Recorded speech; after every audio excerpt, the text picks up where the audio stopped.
We're here with Madeline Dolente, fitness celebrity coach and elite obstacle racer. She's also a very recognized influencer. So I was really looking forward to talking to Madeline. Hi, thank you. I'm excited to be here today. Madeline, tell us a little bit more about all these races. You've raced so many, a lot of them recognized races. Tell us a little more about it. Well, I started running. I ran collegiately when at in North Carolina in college, and then I started doing half marathons, and when I found obstacle course racing, it really piqued my interest.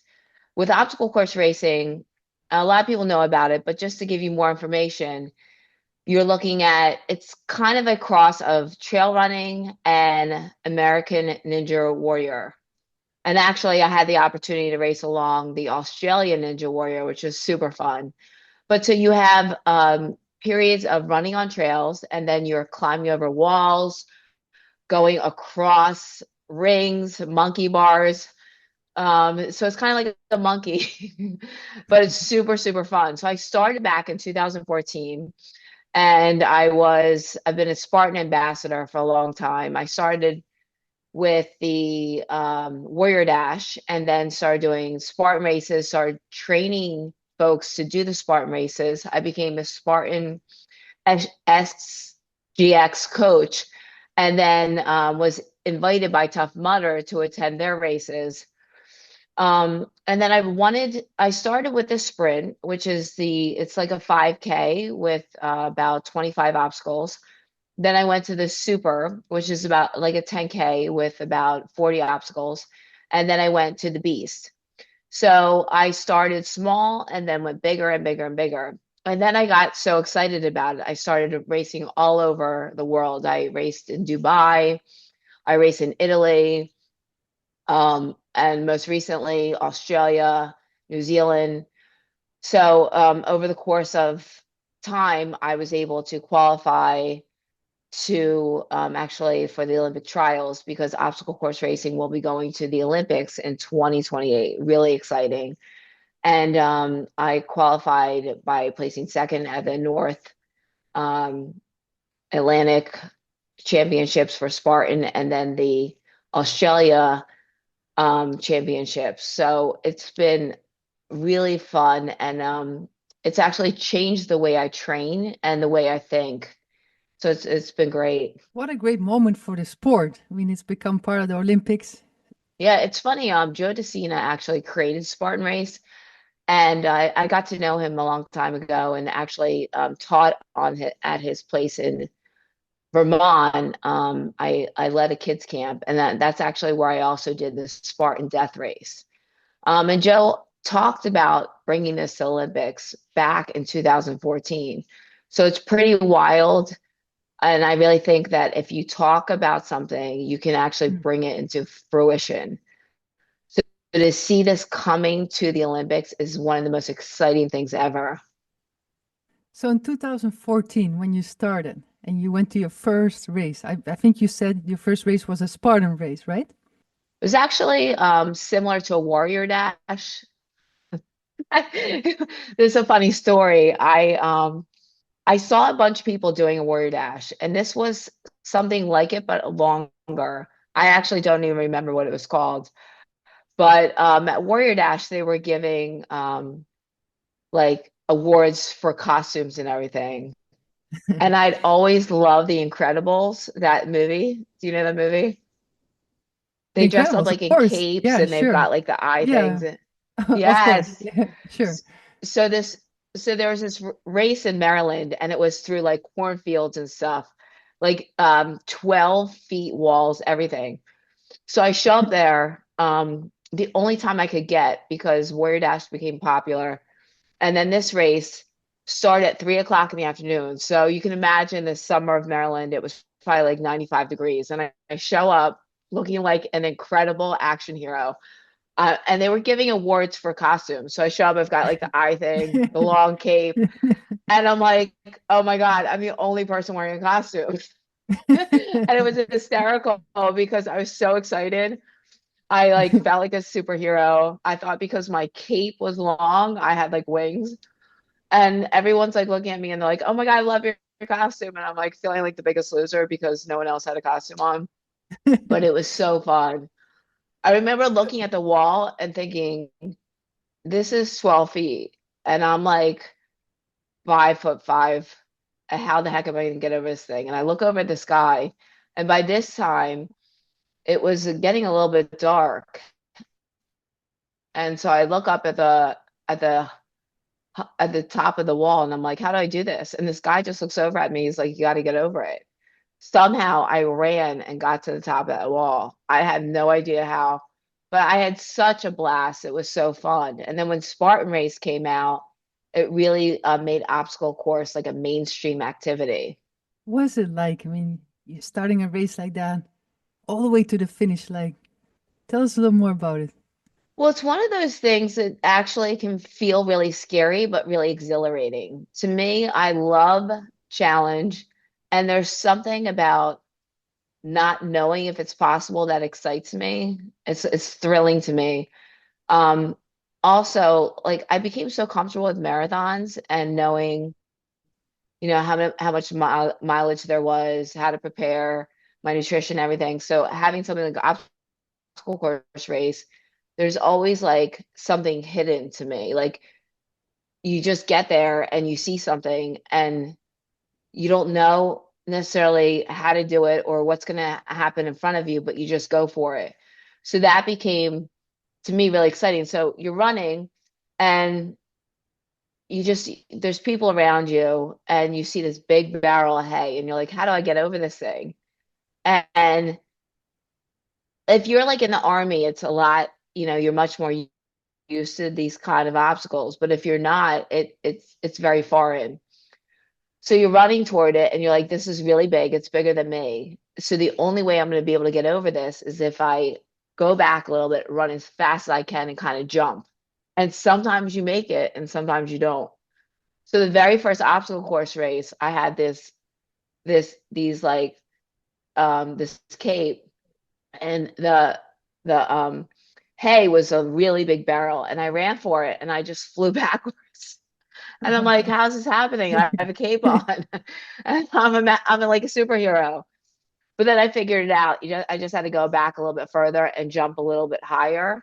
And I went right over it. And so that became my strategy. If something's really high, just try to jump higher and reach on as soon as I can. So as I got over the barrel, then you know when you're climbing the wall, you're almost like walking up it. When you've got like one of those big railroad ties, the higher it is, you just got to get your elbow over it. But it was so fun, just like getting across it and like not worrying, just going for it. And I think in life, oftentimes we worry, we strategize, we think, and sometimes that actually can have a negative effect. Yeah. So if I go into things just like excited about it, I'm often very successful. For me, going into this obstacle course, I had never done any of these things before. I could run, I had great endurance, but I just kind of figured it out. And then after that, I went and started training and started learning really how to learn technique so that everything became easier. What has been your biggest accomplishment in racing? Well, having done obstacle course racing for a while, it's been exciting to get better and then to qualify to represent New Zealand and Australia for the obstacle course world championship and Olympic trials was really exciting for me. I think, it showed me that if you continue to invest time and energy into something, you can do whatever you put your mind to. So that to me was really exciting. When I got to North American Championships, it was a lot of traveling. I was pretty tired. Really cold morning, actually. It was an area called Kelowna, maybe, in Canada, and there were some new obstacles that I wasn't necessarily comfortable with. I flew off of one and landed on my knees, Oh, but I finished it and placed second, so that was super, super exciting. and that was fine. Um, and then I had the opportunity to race in Australia, and it just had such a great group of people around me. In fact, the Australian Wonder Woman was cheering me on, and I raced alongside the Australian Ninja Warrior, so it was super fun. And I think when you're racing with such great athletes, it takes you up to another level. And I had my best race. My nutrition was dialed in. So I was really proud of myself for putting in the energy and the consistency. You mentioned consistency. That is so important. A lot of people set goals, but then they're not consistent about putting in the training on a daily basis. I really believe that setting goals are very important, but you can only achieve them by having that consistency on constantly working hard on those goals and training on a consistent basis. Yeah, I definitely agree. I think I don't think I would have got to this level had I not consistently done obstacle course races. I think one of the things, I mean, look at the Boston Marathon. They keep decreasing the time because so many people are qualifying. Mm. So as the sport continues, people get better and better. They figure out ways to increase the training. I mean, like when I was a little kid, there wasn't obstacle course, there wasn't American Ninja Warrior, there No. wasn't training like that. So now little kids are training in it. So, I've watched, young girls get better and better. And a lot of people now have obstacle courses in their backyard. So I think rather than looking at how challenging it is, I think it's just focusing on what I can do to become better myself has made a big difference. And I think the consistency of, each day having a plan, giving myself a little bit of rest, working on my nutrition, all of that plays into achieving a goal successfully. A lot of people focus on the goal, but it's really about the journey and the steps in getting there. And if you're consistent and every day you have a plan, it's simple as something writing down in a book what you're doing each day, what your goal is each day, making an appointment. I think that goes a long way in helping you become successful. I have a friend who's going through um, changes in her life, and she was really down yesterday. I was talking to her. I said, just write down what you want to achieve and check off each thing you do. And by checking that off, when you feel disappointed or you feel like you're not as successful, you'll look back and see in your planner or your notebook that you've achieved each one of those goals, and it can help catapult you to the next thing. What keeps you motivated? You never miss a workout. You continue to work towards races. What keeps you motivated? Well, I think it's really important to surround yourself with really good athletes. I currently do CrossFit at a gym which is called Instinct Fitness, and the coach actually, the owner went represented New Zealand in the CrossFit Games, and he's awesome. His wife is awesome. They've got a cute little kid, and they continue to push the athletes. It's just a lot of athletes who are really good. So it's always a pleasure for me to work out there because the athletes that I work with kind of push me to find new levels. And, I just ran with a run group in Australia, and it was a great group of runners. And so that reinvigorated me to do more speed work. Twice a week, I train with a high rocks group. So I think having other strong athletes to train along helps up your game. I think it's really like finding people who are your level or better that will make you better. As a fitness celebrity and coach, I see that you also wear makeup to all your workouts. How does it make you feel? Does it help your confidence? Well, I think mascara is like one of the things that's my go-to because a lot of times I'm training pretty hard. I try to get sleep, but as soon as I put on mascara, my eyes feel awakened. And so it makes me feel good. I feel like as a coach, I want to represent myself the best way possible. I also want to feel good. And I think when you wear mascara, wear a little bit of lip gloss, it just awakens your face and you feel good. And when you feel good, I feel like you can be your best to others. I think No, it's yeah. really important to, it's something that I emphasize to my clients, to my friends. I want them to feel their best because if they feel their best, they will treat others well and then they will perform their best. Any advice you can give for those setting new goals? Well, I think that this is a great time. And actually, there's no time that's better than now.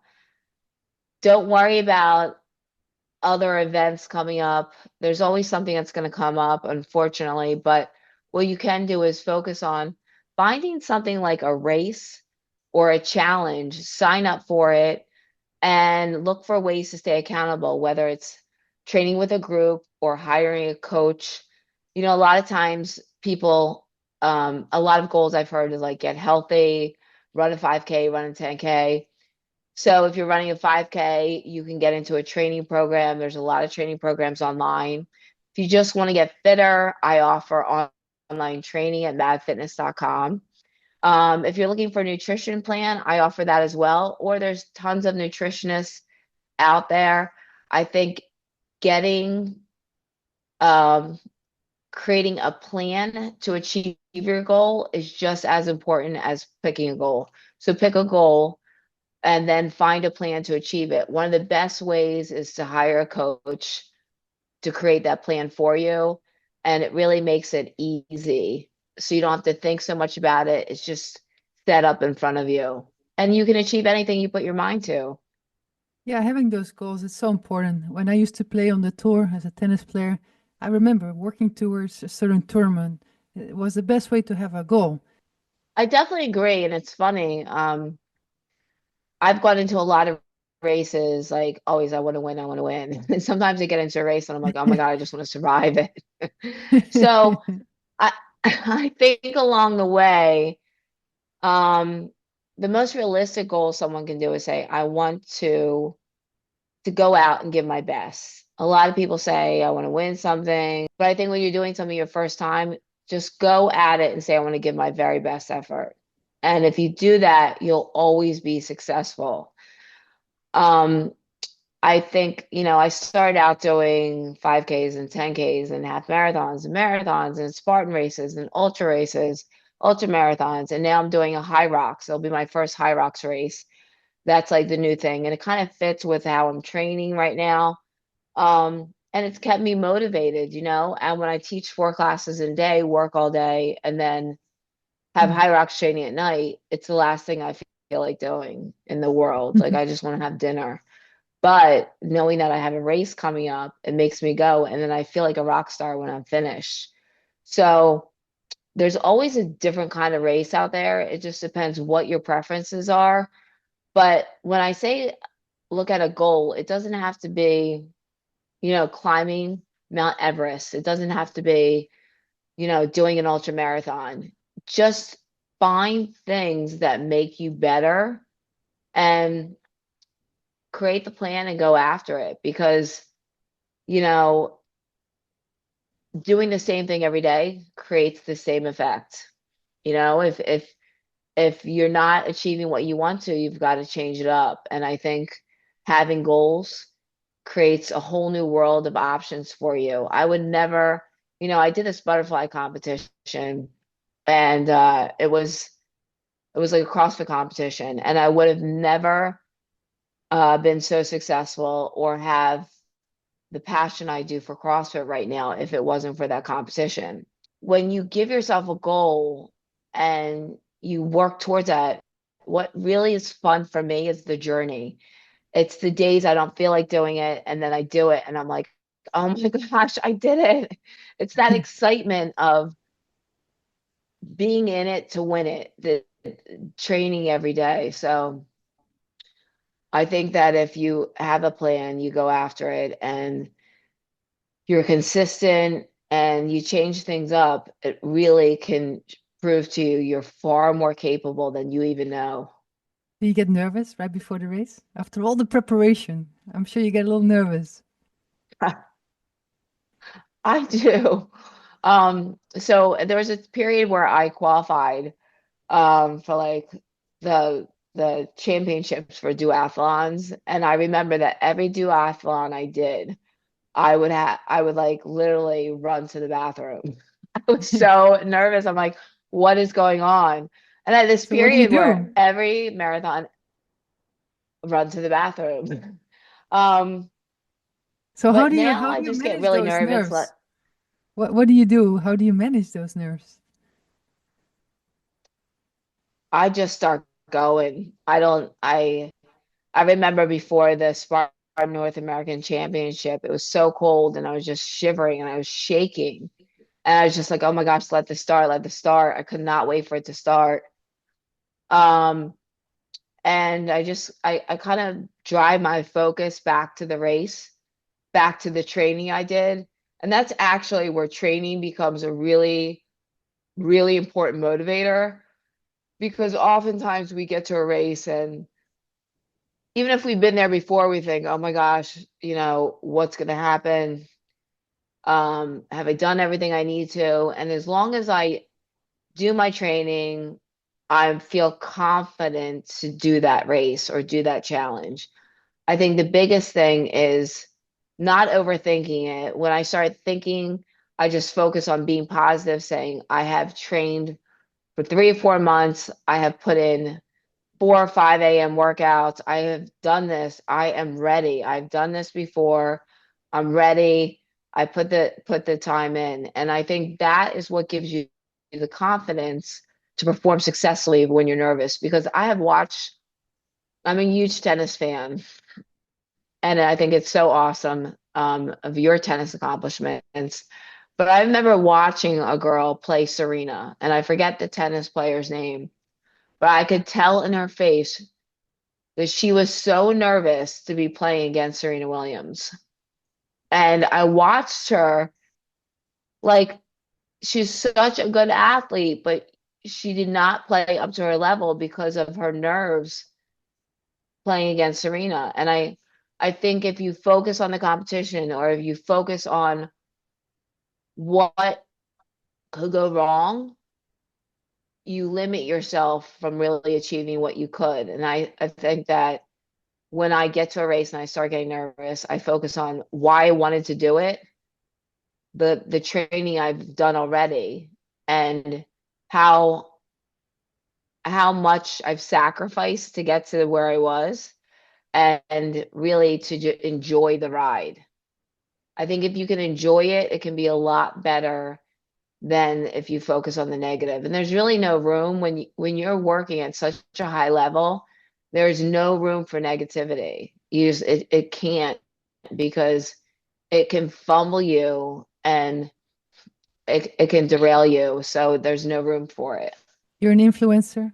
You have very good posts on your Instagram. What advice can you give? I think as an influencer, it's really important to be true to yourself. I have, different companies that reach out to me, and I think that if you're true to yourself and you put out there what you want back, you'll be much stronger, you'll have a greater presence, and I think you will attract the right people and the right companies to you. I think if you as an influencer, it's really important to focus on not just who you are, but what you can give to other people. And I think that, you know, I have one bikini post because I was promoting a bikini that was sent to me that I absolutely love. But I often do my posts focus on what can motivate other people and what can inspire others to live a healthy lifestyle. So I think it's really important when you look at your social media, it's not about, let's say, being the coolest or Mm. looking the best per se. It's about being true to yourself and thinking about what what's significant to you and what you want to communicate to others. And I think that hopefully my social media portrays I want to teach people good fitness form. I want to be able to inspire people to achieve goals. And I want to hold myself accountable and others accountable to being their best selves. And I think if other people do that, they will start to attract a really good following. What is the next event that you're getting ready for? So I am getting ready to do the High Rocks Yeah. race in Washington, D.C. I've got a few like road races that I'll do before then, but that's really my focus now. So the High Rocks is similar to what DecaFit, which I've done in the past, but it's a 1K race in between 10 different stations. And so you have a really heavy sled pull. You've got very heavy carries, 1,000 meter ski erg, 1,000 meter Mm. on the rower. It's a really challenging race for a lot of athletes because a lot of strength and endurance is required. How many participants in the This race? will have thousands. Washington, D.C. is a really big hub for high rocks because there are a lot of gyms in the area that train for it. And some of the champions actually live in Washington, D.C. So High Rocks started in Germany, I believe, and it's been around for a few years, but it just came to New Zealand and Australia. So I'll be returning back to the United States, and that will be my first High Rocks race. Good luck with the race, Madeline. Thank you so much. I'm really excited for it. It's going to be a lot of fun. And my eyelashes, the mascara will stay on with Athletic Cosmetic. Oh, thank you. And we'll be following your Instagram. So many great posts. Always fun to follow and see the latest reels, the latest posts. Thank you for joining us.